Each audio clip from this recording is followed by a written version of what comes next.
Welcome to the On Purpose and For a Purpose podcast. I'm Savannah. And I'm Claire. Our mission is to support women in discovering their purpose in everyday moments. And each Monday, we promise to walk alongside you as you seek and understand God's Word with confidence. So wherever and however you listen, we hope you leave inspired and empowered, knowing that you were created on purpose and for a purpose.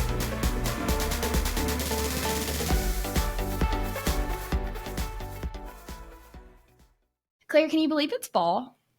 I really cannot, but I'm so happy that it is here because let me tell you something. The sun in July and August were something else, really, truly. Seriously. Okay, so we're both in Alabama, but I'm in southern Alabama and Claire is like Central. Is it central? Okay. Yeah. So it's still hot here though. Like I expect it to be hot until like early November. Sometimes we get that like chill that everyone else talks about, but I'm seeing pictures of everyone like decorating for like Halloween, but like fall, you know, everyone's getting their pumpkins out and everyone's like wearing their little sweaters. And I sweat looking at it. Like it's cute and cozy and I'm ready for the cute and cozy. But I just like, I cannot with where we live because it's literally 90 degrees still. And it's not, it's like a humid, sticky, hot 90 degrees. Like there's nothing fall about it. Yeah. And there's like sweater moments, you know, I'm like, I want to enjoy the sweater, but my sweater moment is literally sweating through the sweater. Exactly. So, which I don't think is really, I don't know if that's why they made that, but I would object to it being comfortable. I know. Like you want it to be like cuddly and like, oh, I want to have the sweater on. Yeah. Anyways, so that's just what we get for living in the South. And, you know, that's okay. But with fall, what are your things like? What means fall to you? Like, is it a treat? Is it a drink? Is it a blanket? Like, what is your, like, fall thing? Well, I am not a big pumpkin spice latte gal. I've tried it, and just not for me. If that's your thing, love that for you. But I will say, though, while we're talking about lattes and Starbucks and those sorts of things. So about a year ago, or maybe 2 years ago, I had a friend who came over for a fall gathering, and she brought pumpkin bread. And I had never had pumpkin bread before. And I was like, I tried a slice, and I literally was like, this is amazing. Like, this is fall to me. I was like, that is fall. Yeah. And it was like a copycat, like Starbucks recipe that she found.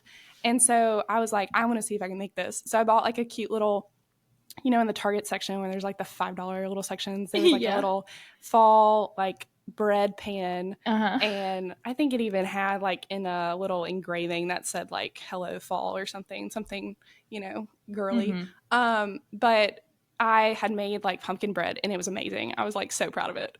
And so I have actually not ever gotten the pumpkin bread from Starbucks. I'm sure it's incredible. I recently got the banana walnut loaf. That was incredible.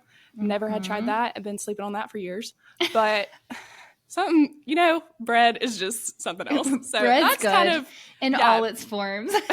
Truly. So that is kind of my like treat, I guess, when I think of fall now. I think of pumpkin bread because I like that type of pumpkin-y thing. So that's okay. Let me put you on something else. Okay, what is it? Sweet potato muffins or like a sweet potato bread. So it gives the same feel and like the spicy.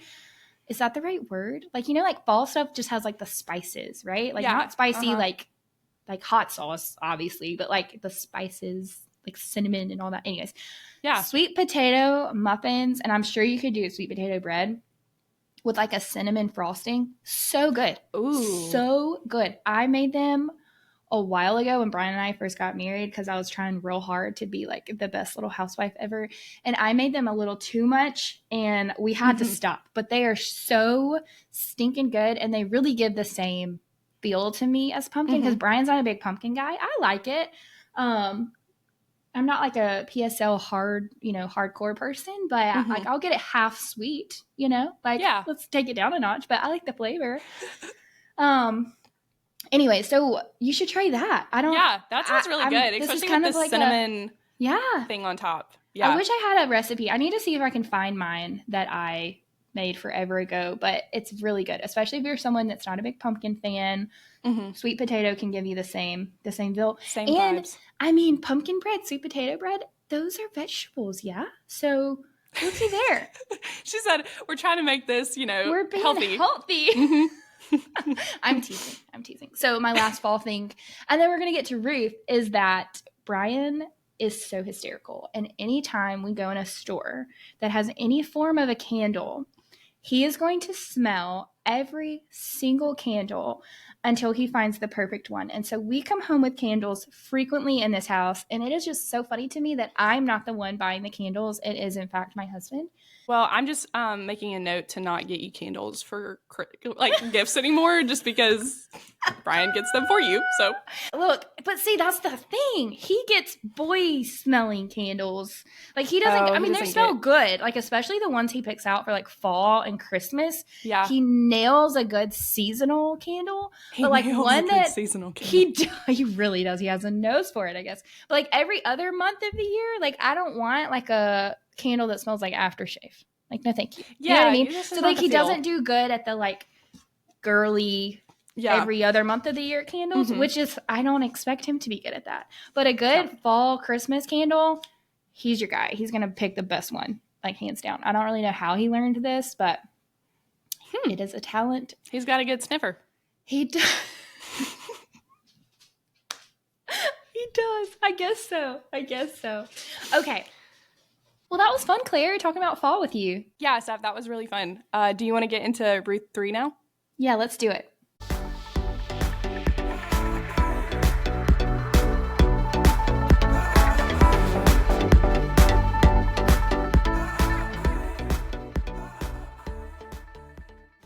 We ended last week with Naomi telling Ruth that Boaz is one of their closest relatives. And if you're listening to that and you're like, wait, pause, what are we talking about? Then you need to go back and you need to listen to our first 2 episodes on Ruth chapter 1 and Ruth chapter 2, because today we're picking up straight in Ruth chapter 3, verse 1. I'm going to read it for us. So Ruth's mother-in-law, Naomi, said to her, "My daughter, shouldn't I find rest for you so that you will be taken care of? Now isn't Boaz our relative? Haven't you been working with his female servants? This evening he will be winnowing barley on the threshing floor. Wash, put on perfumed oil, and wear your best clothes. Go down to the threshing floor, but don't let the man know that you are there until he has finished eating and drinking. When he lies down, notice the place where he's lying, go in and uncover his feet and lie down. Then he will explain to you what you should do." So Ruth said to her, "I will do everything you say." I think it's cool because last week we got to meet Boaz for the first time, and we got to kind of see, I don't know, I feel like in chapter 1 and chapter 2, we've seen a lot of maybe Naomi and Ruth kind of working together, and then Ruth and Boaz kind of having a moment together, and then Ruth and Naomi have a moment together. And so throughout chapter 3, what's really cool is we're going to see a lot of them all playing a part in this specific kind of circumstance situation that's going on, and getting to see Naomi in what she wants for Ruth, kind of saying like, hey, since, you've met Boaz, why don't we take this opportunity for you to maybe find some fulfillment in, either becoming a wife or having kids. Like Naomi really just wants Ruth to be able to have an opportunity for a family. Not that she's not her family, but, kind of going back to that line of Naomi doesn't have any more sons and she can't provide anything else for Ruth as far as extending that line of her family. So just really setting that up for Ruth to be able to kind of take that step. And then we also see Ruth being obedient in that again throughout just Ruth so far. We've seen Ruth be obedient in several ways. And so she's just taking that next step too. Yeah. And like Naomi, like you said, she doesn't have any more sons to offer necessarily, but we've learned, like our new info that we learned is that she might not have sons, but she has other relatives. And we briefly talked about this law that like relative, like we will get into it in a second. So I'm not going to jump the gun, but this is basically what Naomi is doing in these verses is she's setting up, I might not have a son, but I have other people in my family line who may be able to provide for us. It's not a guarantee in the same way that it would be a guarantee if she had other sons, but it's a potential lifeline that they have that Naomi is aware of. And so that's what she's doing here. She's setting up this opportunity like, hey, maybe there is a different way that we can be provided for and taken care of and extend our family, like with what you're saying. Mm-hmm. So this is kind of Naomi's plan. And then we get to see in the continuing verses what Ruth actually does. After verse 5, we see that Ruth acknowledges that she's going to do what Naomi says, and then she actually does what Naomi says. Verses 6, 7, it shows that she goes to where Boaz is, and basically Boaz is lying down. He eventually sees Ruth, and he's like, well, what are you doing here? Like, who are you? And then we get to see Ruth's response to Boaz, which is so significant in verse 9.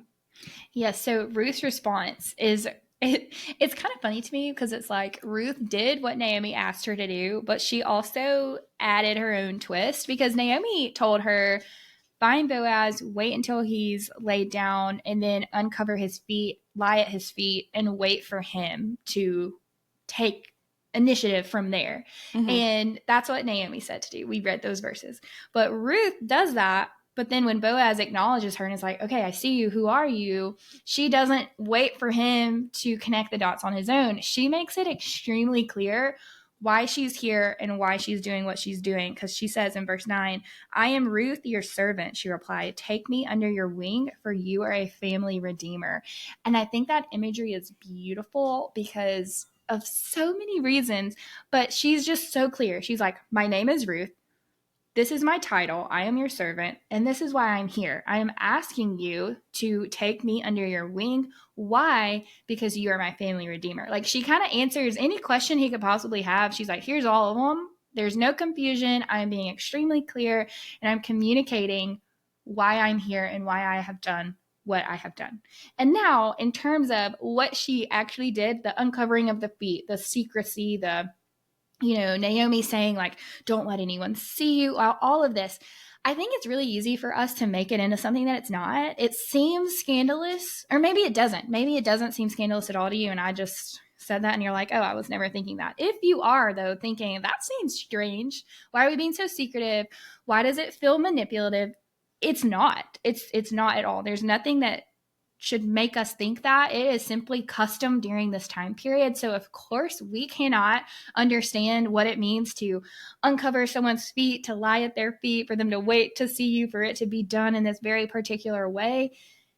It's none of that. It is simply the custom of this time. Ruth is making a request of someone who is way above her in rank, isn't a good way to say it, but she's a servant, and she is also not an Israelite. She's a Moabite. She's a foreigner in every way. And she's coming to the owner of the field that she's not even a servant in. She's gleaning. Like, she's not even one of Boaz's servants that he, works in his field, that he has like hired to work.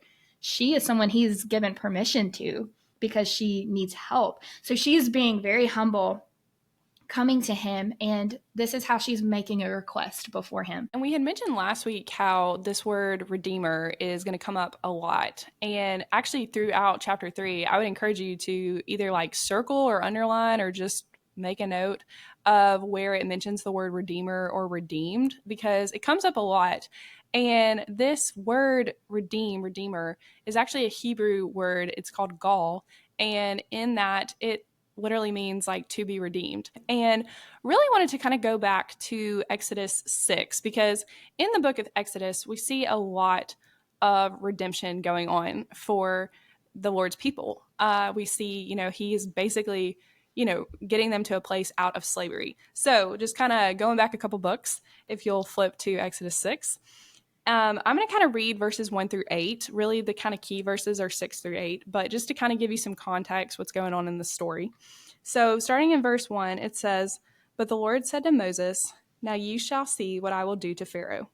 For with a strong hand he will send them out, and with a strong hand he will drive them out of his land. God spoke to Moses and said to him, I am the Lord. I appeared to Abraham, to Isaac, and to Jacob as God Almighty. But by my name, the Lord, I did not make myself known to them.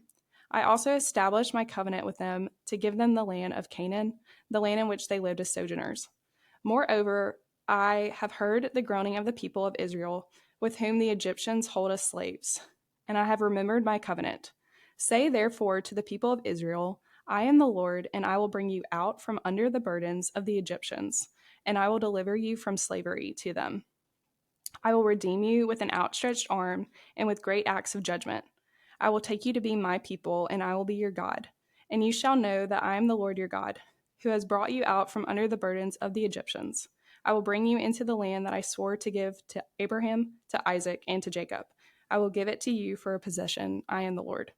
So, what we just read, is just so interesting of how it ties into Ruth in so many different ways. But the first thing that I wanted to point out is we're getting to see God talk about redemption and kind of talking about what he's redeeming these people from. So he's redeeming them out of slavery, which they are kept into Pharaoh's land. And we also get to see that he says specifically like how he's redeeming them. So in verses starting in 6 again, it says like, I am the Lord. I will bring you out from under the burdens of the Egyptians. I will redeem you from slavery. So what he's redeeming them from. And then it says how he's going to do that. So it says, I will redeem you with an outstretched arm and with great acts of judgment. So we get to see that the Lord is showing his power and his might in this for them to be redeemed. And then it says, I will take you to be my people, and I will be your God. And you shall know that I am the Lord your God, who has brought you out from under the burdens of the Egyptians. That sounds very similar to something we read in Ruth 1, where she was kind of claiming like a vow of, hey, like the God you follow, I will also follow that God too. And we're seeing, the Lord's just really extending his steadfast love over these people, but also like showing his faithfulness so that they will trust in him and know that he is God.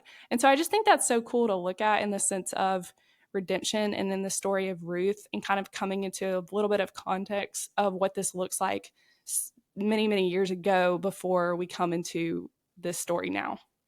Thank you so much, Claire, for explaining that to us, because what I think is so cool about everything you just read for us in Exodus is what we're about to talk about, which I'm stoked for. So you mentioned that when people are reading, they need to pay attention to the frequency of the word redeem, redeemer, or any variation, redeemed, just that word in general. We need to pay attention to it. And another word that I also want y'all to pay attention to is, it's kind of multiple words, but like bear with me. They all kind of mean the same thing, and you're going to pick up on it because it's going to be repeated a lot in Ruth 3 and in Ruth 4. But it's going to be kinsman, close relative, a relative closer, when they're referencing, or it could be like family redeemer. But again, that's that word redeem that Claire was talking about. Anytime it's talking about the relationship between Boaz and Ruth and Naomi, go ahead and mark that too, because you're going to see it coming up a lot, just as much as the word redeem. And what's cool, the reason these things are connected is because the Hebrew of these words is the same. For close relative, the Hebrew word is gal. For a relative closer, the Hebrew word is gal. But also for redeem, when redeem is listed in here, Claire's already told us the Hebrew word is gal. So it's very cool that closest relative, that doesn't, that's very different from the word redeem, but it's the same root Hebrew word that is used. So that gives us so much insight into what in the world is going on here and why this is so significant, and especially when we're looking at why this is important for this story in Ruth. So that's what we're going to talk about. And we're going to have to get, I hope that y'all don't think this is boring, but we are going to have to do a little bit of a like history dive for a second, which y'all know I think is so fun. Y'all have bared with me through so many deep dives before, and we're going to do another one because do you remember back before when Naomi was worried about Ruth and Orpah, and she was saying like, I don't have any more sons for you. We've mentioned this earlier in the episode. She's worried about not being able to provide. And what she was referencing there is this law of the husband's brother, and it's called Levirate marriage, which literally just means brother. But in this law, the brother is responsible for stepping up and taking care of his brother's widow.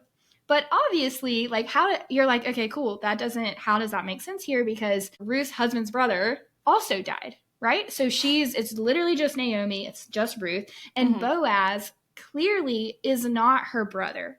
Yet, the way that they're talking to him, the word that they're using, and what they're hoping for is that he will still honor this custom and this culture of providing for family, because he's not a brother, but he's a cousin.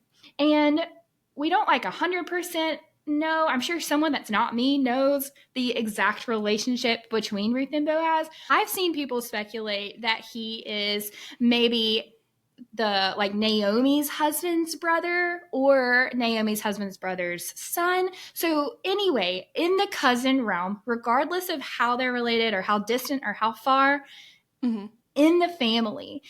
But just because he's in the family does not mean that he has this responsibility to step up and provide in this way. Yeah, so, it's not an expectation on him to do absolutely, that. Yes, yeah. Absolutely. It is more an honorable thing to do and a just a culture that this was important. Because God commanded this, they honor it even more than what he asked for. And not all people honor it, but that is what the plan was for Naomi and Ruth in this situation. That's what they're doing. That's what they're hoping for, that Boaz will see their vulnerability, see their humility in coming before him, expressing that they know their relationship to them, and then letting him decide what he does or doesn't do.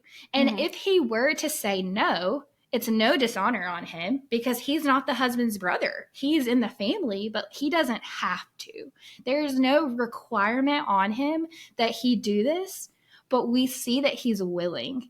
So let's just pick up right there with what Boaz's response is to Ruth's humility. It's in verse 10. He says, "Then he said, 'May the Lord bless you, my daughter. You have shown more kindness now than before, because you have not pursued younger men, whether rich or poor. Now don't be afraid, my daughter. I will do for you whatever you say, since all the people in my town know that you are a woman of noble character. Yes, it is true that I am a family redeemer, but there is a redeemer closer than I am.'" So we're going to pause right here for a second, because he said so many amazing things right there that we just need to soak in. My first question was, he said, "You have made this last kindness greater than the first." What does that really mean? It's so good, Claire. So what he means is not this kindness to him, because I remember reading it and being like, how is this being kind to him? I'm a little confused how this is a kindness. She made your feet cold and woke you up. Yeah, she how just is this walked into your house? Yeah, right. How is this kind? But he's saying, he's acknowledging that he knows the reason that she has come before him has absolutely nothing to do with her own benefit. It is all to benefit Naomi. He knows that she is coming before him, because if she marries him, then Naomi is provided for in a way that Naomi would not be provided for if Ruth were to marry anyone else. But because of Boaz's relationship to Naomi and their family, if they were to marry, have children, possess the land that Naomi has, then that greatly, greatly benefits and changes Naomi's life. So he's saying, what you are doing now in this moment by being willing to marry me is so much kinder than your first kindness when you chose to follow Naomi here, and your commitment to Naomi to coming here to Bethlehem. This action of being willing to marry me is kinder and shows your character even more than that did, which is so cool. That's amazing to me, that he can see the full picture and not just be like, well, how is this benefiting me? Or why are you in my house? He literally is acknowledging, wow, this is going to benefit your mother-in-law even more. I just think that's cool that he just has that perspective and can say that and just go ahead and know Ruth even more through that. Right. Especially considering, I told you that Ruth was super clear in her statement in verse 9. But what I forgot to mention is that in her boldness, yes, humility, but also in her boldness in saying that, she is essentially proposing to Boaz. She's calling him on this, will you marry me? Will you fulfill this role of the family redeemer? Even though you don't have any requirement to, even though you're not obligated to, will you fulfill this role? in being our redeemer, which means, will you marry me so that we can make this family redeemer situation come to fruition for Naomi and her family? Will you do this? And so he's like I told you, there's no misunderstanding what she said, but he doesn't even acknowledge. Like, I feel like that would be a shock. I feel like that would be like, oh, wow, you just asked me to marry you. Instead, he's like, this is so kind of you. This shows your character. He even says that all of the people in the town, which are like, this isn't a little thing to say to someone, since all the people in the town know that you are a woman of noble character, Ruth has a reputation and it is a good one. Like people know that she is to be trusted. They know that she is a hard worker. They know her intentions. And he is affirming that.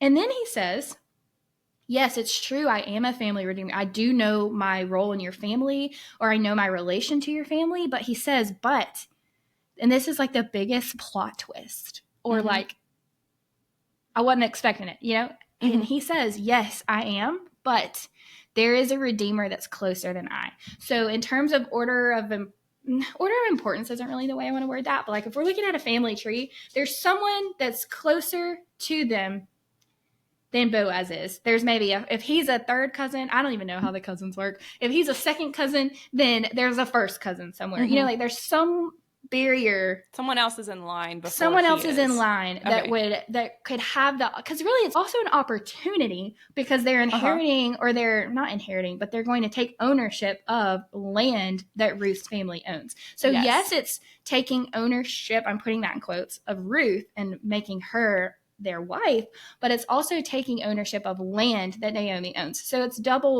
double thing, land and Ruth as a wife. So here Ruth is, she's like, oh my gosh, he just told me that he acknowledged I am a family redeemer, but he also told me that there's someone else. I was like, maybe that's terrifying to her. We don't know how Ruth feels about there being potentially another man that she might have to marry a stranger. She's not like, we don't know how she feels about that. She could be totally fine. But I would imagine if that were me, at least, I would be like, wait.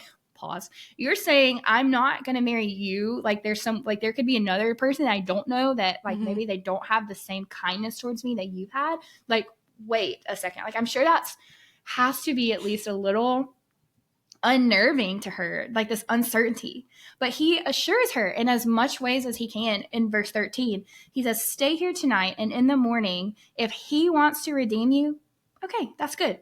Let him redeem you. But if he doesn't want to redeem you, as the Lord lives, I will. Now lie down until morning. So he's saying, yes, we do have to figure out if this man wants to participate in this or not. But if he doesn't, I will. And so it doesn't eliminate all the uncertainty, because sure, what if the man were to say yes? Then she has this whole different life, but at least they're provided for. Yeah. But he's saying, if he says no, it's okay. I will. It's really cool because we get to learn so much about Boaz throughout, just like we were saying that Ruth is a short book, but you really learn so much about the characters. Yeah. And something that I think has just been like a theme throughout Boaz is he's so much of a provider. He's provided now in this context for Ruth mentally. Like, he's affirmed her of, hey, like, even if it doesn't work out with this other person, I will still provide for you. So he's provided for her in that sense. But then he also, in verse 15, it says that he's going to provide for her more physically. So it says, he said to her, bring the garment you are wearing and hold it out. So she held it, and he measured out 6 measures of barley and put it on her. And then she went into the city, and then she went back to Naomi. So 6 measures of barley. We know Savannah is the measuring lady. How much is that? I know last week we talked about epaphs, and then this week we're learning about measures.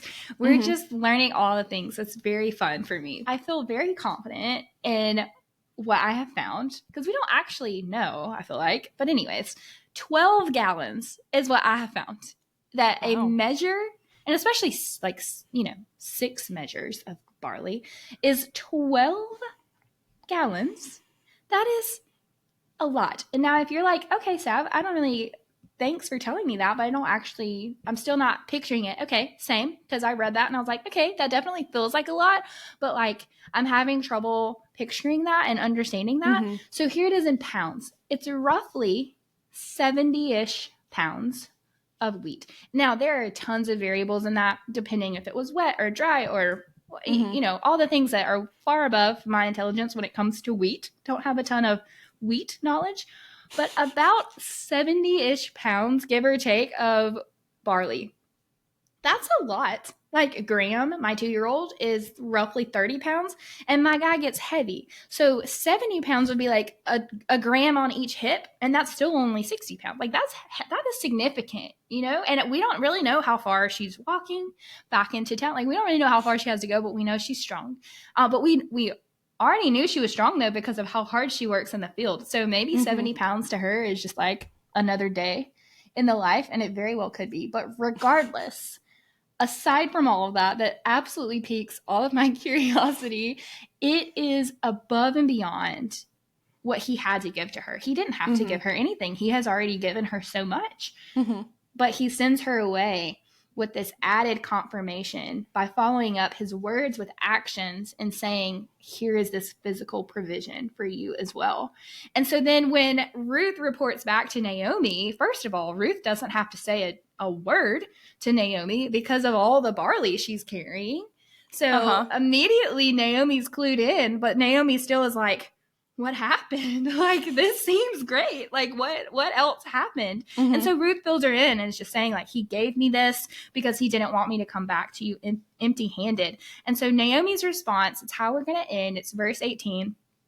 And again, it's just proof of the character of Boaz. So Naomi says, my daughter, wait until you find out how things go, for he won't rest unless he resolves this today. She's saying he is going to get us answers, and he's not going to forget. This is important to him. He's not going to rest until he gets this done, until this is resolved, until we have answers.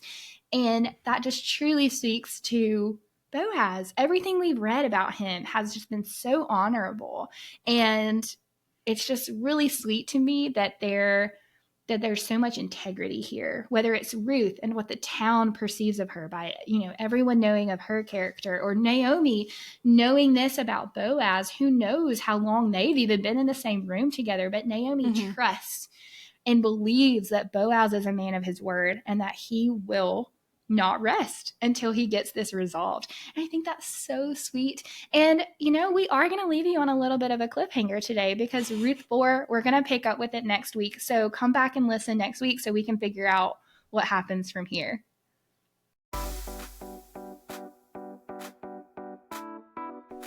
Hey, podcast fam. Thank you so much for tuning in to this episode today. I hope that it was encouraging and uplifting to your week. We just love to connect with you guys. So if you haven't already, give us a follow on Instagram at On Purpose Podcast. It is a great way for us to hear from you and for us to just share a little bit of different things around these topics and discussions to continue those conversations online. We also would love for you to leave us a review sometime if you have a chance. This is a great way for us to hear a little bit about what you think of the podcast, and also any sort of topics you want us to discuss in the future. We just love being able to connect with you guys on many different platforms. So with that being said, I hope that y'all have a great rest of your week, and that you'll tune in with us next Monday to learn more about how to live on purpose and for a purpose.